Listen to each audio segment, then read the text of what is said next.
તો ઈરાન ઇઝરાયલના તણાવની અસર ગુજરાતમાં જોવા મળી છે। સુરતમાં કોલસાના ભાવને અસર પહોંચી છે। કોલસાના ભાવમાં 15% ઉછાળો આવ્યો છે, તો શિપિંગ ચાર્જમાં વધારો થતાં ઉદ્યોગકારો પર વધારાનો બોજો પડ્યો છે। આવતીકાલથી SGTPએ બેઠક બોલાવી છે। હવે આગળ એક સપ્તાહ ચાલે તેટલો જ મિલ પાસે સ્ટોક છે।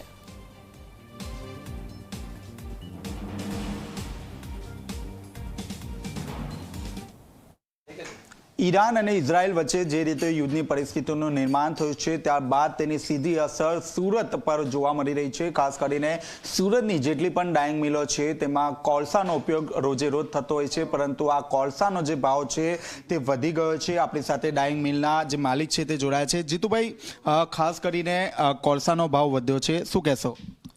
કોલસાનો જે રીતે આપણા ભાવ વધારો થયો છે, એમ માનો કે 2 દિવસથી તો અત્યારે બધી મિલો બંધ છે। આવતીકાલથી બજાર ખુલશે।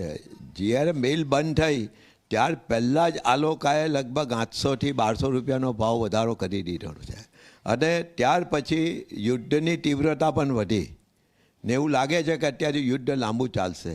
આવા સંજોગોમાં કોલસાનો ભાવ જો સ્થિર નહીં રહે અથવા તો એક ફિક્સ એનો ભાવ વધારો ડિક્લેર થઈ જાય કે ભાઈ આપની પાસે આટલો કોલસો છે ને આટલા અમે આપી શકશું, તો તે રીતે કોઈ પણ એની ચર્ચા કરીને કરે તો વેપાર ઉદ્યોગ ચાલશે।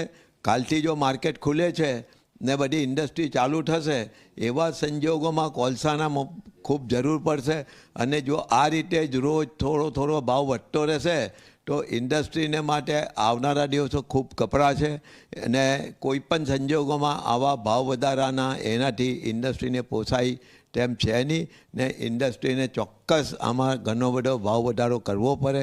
પછી તે કાપડ ઉદ્યોગ એને સહન કરી શકે કે નથી એ પછીની વાત છે, પણ જો મિલોએ ટકવું હશે માર્કેટમાં તો ચોક્કસ મોટો ભાવ વધારો કરવો પડશે। સર, વાત કરીએ તો સુરતની મિલ પ્રતિદિન કેટલો કોલસાની જરૂરિયાત હોય છે? પહેલાં શું ભાવ હતો અને હાલમાં શું ભાવ છે? પહેલાંનો જો ભાવ ગણીએ તો જે એવરેજ જે લો કેલોરીફિક વેલ્યુનો જે છે ભાવ, તેનો 4-1000ની આસપાસ હતો, તેનો અત્યારે 5000ની આસપાસ થઈ ગયો, 4800થી 5000 જેવો થઈ ગયો। જેમ જેમ કેલોરીફિક વેલ્યુ વધે છે તેમ તેમ એના ભાવ વધારે વધતા હોય છે। એટલે જે મોંઘો કોલસો છે વધારે મોંઘો તો છે, સસ્તો છે કોલસો જે હતો તે પણ ખાસો મોંઘો થઈ ગયો છે, એના પણ 1000થી 1200 રૂપિયા જેવા ભાવ વધ્યા છે। અને જો કાલથી ઉદ્યોગો ચાલુ થશે ને જે રીતે અત્યારે તીવ્રતા વધાઈ છે એની યુદ્ધની, તે જોતાં આગળ ભાવ વધારો ખૂબ મોટો થાય એવું લાગે છે।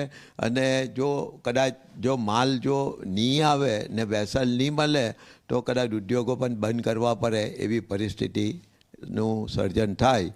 પરંતુ જો કોલસાના જેટલો આપની પાસે સ્ટોક છે ને તેને હિસાબે કેટલો આપનો વપરાશ છે ને એ રીતે સામને બેસીને જો ચર્ચા કરે તો આનું ચોક્કસ એક જે થોડો એને જો 15 દિવસ પણ આપણે અને 15થી 20 દિવસ આપણે જો આને સાચવી લઈએ ને એ કરી લઈએ તો હું નથી માનતો કે ત્યાર પછી યુદ્ધ ચાલવાનું હશે એટલું બધું।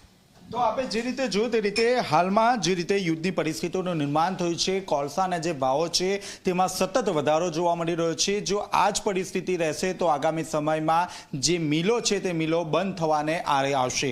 કેમેરામેન વિજય બેસાણ સાથે ચેતન પટેલ, ઝી મીડિયા, સુરત।